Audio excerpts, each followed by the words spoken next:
जैसा खाया अन्न वैसा हो गया मन, जैसा पिया पानी वैसी हो गई वाणी।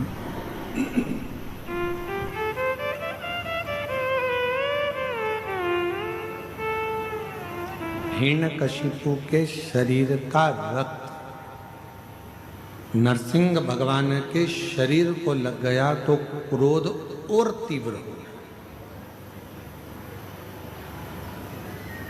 किसी के घर का यदि भोजन ग्रहण कर रहे हो तो पहले विचार करना कि वो भोजन हमें फलित होगा कि नहीं। भोजन बनाने वाले का भाव भी शुद्ध है कि नहीं है।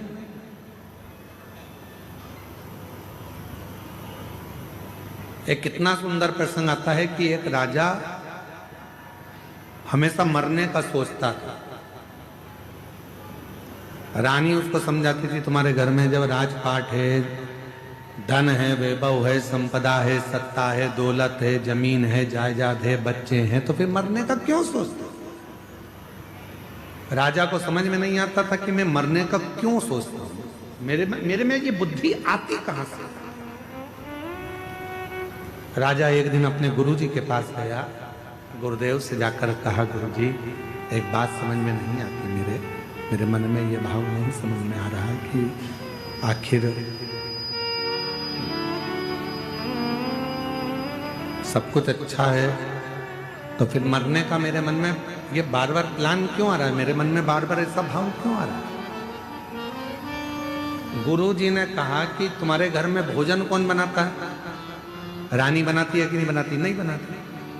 कौन बनाता है तो कि एक सेविका आती है, एक दासी आती है, वो भोजन बनाने वाली दासी सेविका भोजन बनाती है। अच्छा पता करो उस सेविका को कोई तकलीफ तो नहीं है। मालूम करा तो वो सेविका सबसे एक ही बात कहती थी, मैं तो इतनी दुखी रहती हूं, मैं तो मर जाऊं तो अच्छा। सेविका हमेशा एक ही बात सोचती थी कि मैं तो इतनी तकलीफ में हूं, इतनी दुखी हूं कि मर जाऊं तो अच्छा। भोजन बनाती रहती, आंख से आंसू बहाती रहती और मन में मरने का विचार करती। भोजन कौन करता, राजा। बुद्धि किसकी बिगड़ी, राजा की। मरने का प्लान कौन कर रहा, राजा। राजा सेविका को बुलाकर पूछे कि तुम भोजन बनाती हो और तुम्हारे मन में ये अलग अलग भाव आते रहते हैं मरने के, क्यों। कहा मैं दुखी हूं, तकलीफ में, कष्ट में, इसलिए मैं मरने का विचार करती रहती हूं महाराज। राजा ने उस सेविका को निकाल दिया, भोजन रानी बनाने लगी। राजा की उम्र के लिए सोचती थी मेरा पति खूब जिए, खूब आनंद में रहे, स्वस्थ रहे, खुश रहे। पति स्वस्थ रहने लगा, खुश रहने लगा, आनंद में रहने लगा। मेरी जीजियों, मेरे जीजाओं, मेरी बेटियों, बेटाओं, मेरी माताओं, एक निवेदन आपसे करें, भोजन बनाओ, मना नहीं है। भोजन बनाने वाले तुम्हारे घर में आए, मना नहीं है, पर भोजन बनाने वालों से एक बात जरूर करा करो कि जब तुम भोजन बनाओ तो भगवान का भजन गाते हुए बनाओ, जिससे हमारे घर में भी भगवत कीर्तन स्मरण होता है, भगवत नाम चलता है।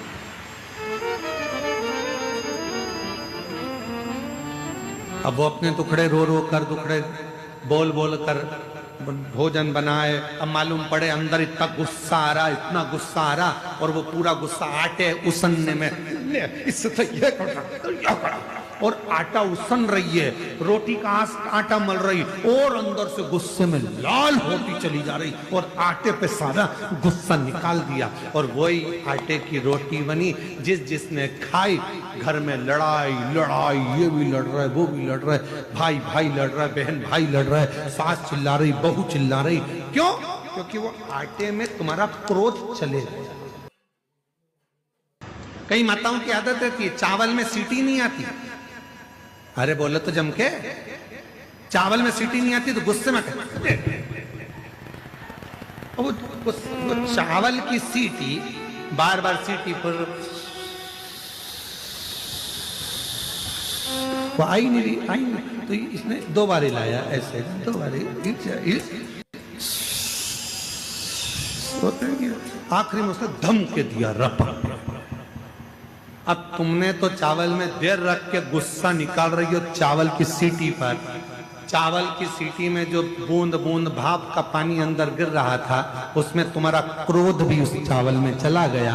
किसी ने खाया, गुस्से में लाल हो गया। तुम्हें समझ में नहीं आ रहा मेरे घर में ना जाने क्या हो गया। पहले बहुत शांति थी, आजकल जिसे देखो वो गुस्से में बोलता, वो झगड़ा करता, लड़ाई करता, क्रोध करता। क्या कारण?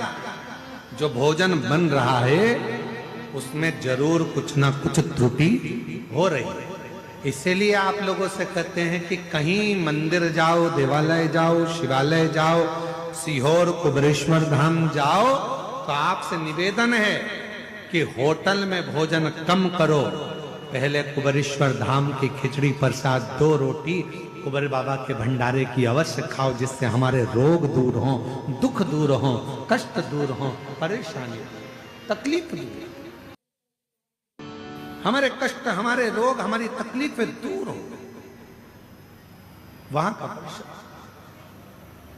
और शंभु शरणे पड़े मांगू घड़ी रे घड़ी दुख काटो दया करी ने दर्शन आपो। शंभु शरणे पड़े मांगू घड़ी रे। ये प्रेशर है, स्पीकरों का बढ़ाओ ना। काटो दया करी ने दर्शन। नरसिंह भगवान का क्रोध बहुत तीव्र था। हिरण्यकशिपु का रक्त शरीर में लग गया था, जिसके कारण वह क्रोध आ रहा था, गुस्सा आ रहा था। क्रोध शांत नहीं हुआ। तब जब नरसिंह भगवान का क्रोध शांत नहीं हुआ, गुस्सा शांत नहीं हुआ, सारे देवताओं ने मिलकर भगवान देव अधिदेव महादेव से प्रार्थना करी।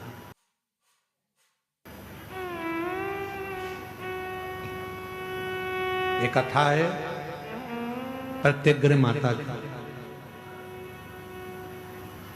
कथा के प्रारंभ में कहा है 2 देवी हैं, उन दोनों का जल यदि आप उनका नाम भी पुकार लेते हो, हम तो यहां तक कहेंगे, अगर किसी को बहुत गंदे गंदे स्वप्न आते हो, बहुत गंदे स्वप्न, हर कुछ दिख रहा है, सांप दिख रहे हैं, मौतें दिख रही है, कहीं कुछ दिख रहा है, एक्सीडेंट दिख रहा है, अपने ही मालूम पड़े पति के बारे में ही गलत देख लिया, पत्नी के लिए गलत देख लिया, माँ बाप के लिए गलत देख लिया, भाई बहन के लिए गलत देख लिया। कभी कभी ऐसा लगता है अंदर से कि मेरे पति के साथ कुछ गलत ना हो जाए, मेरे बेटे के साथ गलत कुछ ना हो जाए, मेरी पत्नी के साथ गलत कुछ ना हो जाए। घर के लोगों के लिए हम जब गलत गलत विचार मन में आने लगते हैं, तब प्रत्यग्र माता का नाम या दंतेश्वरी माता का नाम किस रूप में लेना है वो कथा चल। और शायद संपूर्ण विश्व में इस कथा की धूम है, पूरे विश्व कि दंतेश्वरी माता की कथा को हमें श्रवण करना है। आखिर माँ का स्वरूप क्या, माता का स्वरूप, माता का स्मरण, माता की भक्ति, माता का विश्वास। तो नरसिंह भगवान का क्रोध बड़ा तीव्र हो रहा था, प्रकट हो रहा था। वो क्रोध शांत नहीं हो रहा था, क्रोध शांत। सब देवता मिलकर भगवान देवाधिदेव महादेव के पास में पहुंच गए, भगवान शिव जी के पास। और भगवान देवाधिदेव महादेव के पास में जाकर, भगवान शंकर जी के पास जाकर भगवान देवाधिदेव महादेव से प्रार्थना कर, बाबा नरसिंह भगवान को बड़ा क्रोध आ रहा, बड़ा, आप उस क्रोध को मिटा दीजिए, आप उस क्रोध को शांत कर दीजिए, उस क्रोध को समाप्त कर दीजिए।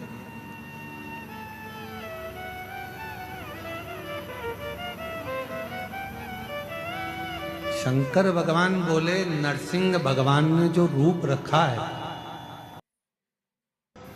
सारे देवताओं को शामिल कर कर नरसिंह भगवान इस पवित्र रूप को धारण करें। उनके क्रोध को शांत करने के लिए 33 कोटि देवता सब मुझ में समाये। 33 कोटि देवता सब मुझ में समाये। मैं एक पक्षी का रूप रखता हूं और नरसिंह भगवान को पक्षी का रूप रखकर अपने पंजे में उठाकर अलकनंदा नदी में ले जाकर डाल देता हूं। पक्षी सारे देवता राजी हो गए। अब नरसिंह भगवान से उनके सामने क्रोध को शांत करने के लिए शंकर भगवान ने श्रंभेश्वर महादेव बन गए। बोले श्रंभेश्वर महादेव की। भगवान शंकर का एक ऐसा स्वरूप, मुख है शेर का, शरीर है मनुष्य का और पंख बने हैं 2 उड़ने के, शरंभ पक्षी।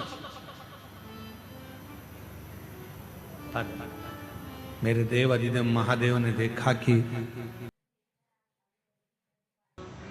मेरे भोलेनाथ जी ने देखा कि ये मैंने सिंह का रूप तो ले लिया है, मनुष्य का शरीर भी हो गया है, पर पंख किसको बनाया जाए। तब मेरे भोलेनाथ ने त्रिदेवियों का आवाहन किया, हे लक्ष्मी, हे पार्वती, हे सरस्वती, आओ और तुम मेरे पंख बन जाओ।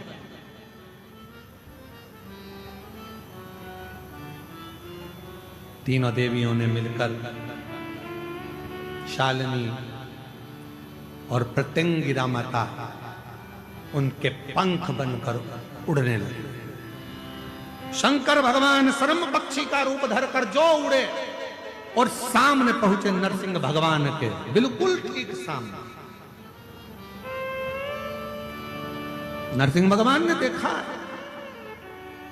कि ये तो शंकर भगवान सारे देवताओं को लेकर आ गए और अब तो नरसिंह भगवान का और तीव्र क्रोध आ गया, और तीव्र और क्रोध बढ़ गया। संपूर्ण जगत जाने ना जाने पर काली पुराण वर्णन करती है, देवी भागवत वर्णन करती है, अथर्ववेद वर्णन करता है कि एक प्रत्यंगिरा माता और एक मां दंतेश्वरी, ये 2 देवियां ऐसी हैं, अगर कोई कितनी भी काली विद्या कर दे, कोई कहीं की भी विद्या कर दे, इन देवी का नाम लेकर केवल दक्षिण में खड़े हो और शिवलिंग पर जल चढ़ाते समय उत्तर की ओर मुख कर कर, जहां अशोक सुंदरी का स्थान होता है, यहां से जल चढ़ाते चढ़ाते धार को जो पानी की आगे ले जाता है, प्रत्यंगिरा माता या दंतेश्वरी माता का स्मरण कर कर फिर जल शिव पर चढ़ाता है, फिर प्रत्यंगिरी का नाम लेकर, दंतेश्वरी का नाम लेकर फिर जल चढ़ाता है। उसकी जिंदगी में अगर कोई कितनी भी तंत्र मंत्र विद्या कर दे, उसके ऊपर असर हो ही नहीं पाता, उसी समय पर कट जाता है। ये वो प्रत्यंगिरी। यहां तक वर्णन आता है महाराज, जिस नारी के, जिस स्त्री के रजो धर्म में, रजो धर्म के समय पर कोई नारी कहती है पेट दर्द होता है, कोई कहती है रजो धर्म नहीं आता, कोई कहती है रजो धर्म रुक जाता, वो नारियां जो बहुत उदर से जुड़ी हुई कहीं ना कहीं तकलीफों में होती हैं, अगर मां प्रत्यंगिरा का स्मरण कर कर एक चावल का दाना, भगवान देवाधिदेव महादेव जिस जलाधारी पर, वो जो गोल जलाधारी है, जिस जलाधारी पर शंकर का शिवलिंग रखा हुआ है, उस जलाधारी पर कहीं पर भी एक चावल का दाना या तो मां दंतेश्वरी का नाम लेकर या प्रत्यंगिरा माता का नाम लेकर अगर चढ़ा देती है, तो उस नारी के रजो धर्म से जुड़ी जितनी प्रॉब्लम है वो सब समाप्त हो जाती है। यहां तक प्रत्यंगिरा माता का वर्णन। एक पत्र है, अच्छा है,